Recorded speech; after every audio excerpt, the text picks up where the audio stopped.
کوشش کرنا سکو والو، کبھی اپنے جنازے میں کوشش کرنا اپنے جنازے میں 4000 نہیں 4 آدمی لے کے جانا، کوئی ایسا آدمی لے کے نہ جانا جو کندھا دیتے ہوئے زبان ہلانے لگ جائے۔ کوشش کرنا اپنے تعزیتی پروگرام میں کوئی ایسا آدمی لا کے نہ بٹھانا، دعا مولوی عبدالحنان کرا رہا ہو اور وہ دوسرے کے کان میں کہنے لگے اچھا ہوا مر گیا، جان چھوٹ گئی، نماز بعد میں پوچھے گا اللہ، قیامت کے روز آج پوچھے گا بعد میں، اللہ فرمائیں گے یہ بندہ بیٹھا کیا کہہ رہا تھا بتا، اسے برادری میں کون سی جگہ سے ذلیل کر کے آیا ہے، کون سی ایسی بات کہہ کے آیا ہے، دل دکھا کے آیا ہے۔ نہ میرے ویرا، نہ میرے ویرا، ہم تو پیارے نبی کی امتی ہیں۔ اللہ اکبر۔ ابو ذر رضی اللہ تعالی ابو سعید خدری کے گھر تشریف لے آئے، اے ابو سعید مجھے تیرے گھر سے کھانے کی خوشبو آ رہی ہے۔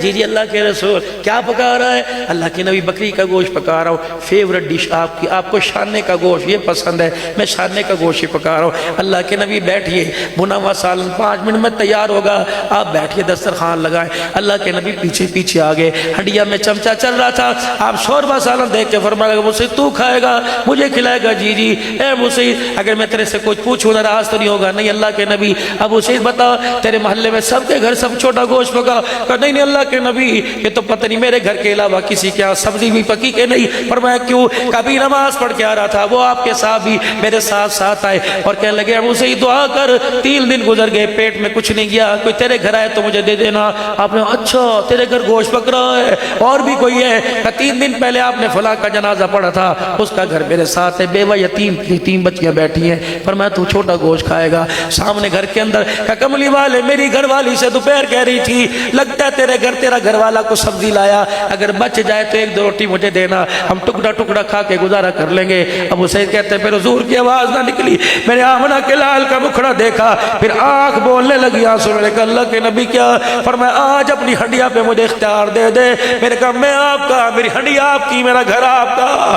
آپ نے فرمایا پھر 2-4 برتن پانی کے بھر کے لا، میں پانی کے بھر کے لایا، آپ نے بنے ہوئے سالن میں ڈال دیے، شوربہ بنا لیا، فرمایا 3-4 برتن اور لے کے آ، میں 2-3 بھانڈے برتن لایا، سالن ڈالا، فلا وہ اس یتیم کے گھر دیا، اس کا جس کا جنازہ اٹھا اس کے بچوں کو دیا، وہ سامنے والی کے گھر دیا، کہ میری دوڑے لگ گئی، ادھر میں تھک گیا، ادھر ہڈیا کا سالن ختم ہو گیا۔ آپ نے فرمایا کوئی بچا؟ میں نے کہا کملی والے کوئی نہیں بچا۔ پھر آپ نے ہڈیا اٹھوائی اپنے آگے رکھ لی، روٹی کا ٹکڑا توڑ کے میرے ہاتھ میں دیا اور روٹی کا ٹکڑا لے کے اپنے ہاتھ میں لیا، یوں ٹکڑا توڑ کے سالن میں لگایا، نہ بوٹی نہ ہڈی، اتنا سا سالن لگایا۔ میں حضور کی روٹی کے ٹکڑے پہ سالن دیکھ کے رونے لگ گیا۔ آپ نے فرمایا کیوں رویا؟ تیری ہڈیا کا سالن ختم ہو گیا؟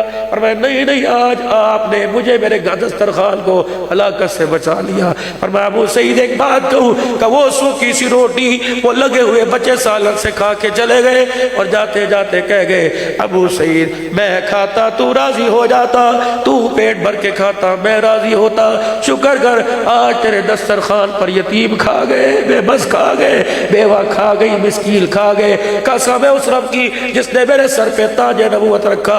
ابو ذر ابو سعید آج تیرے دسترخوان سے مصطفیٰ بھی راضی ہو گیا، عرش والا خدا بھی راضی ہو گیا۔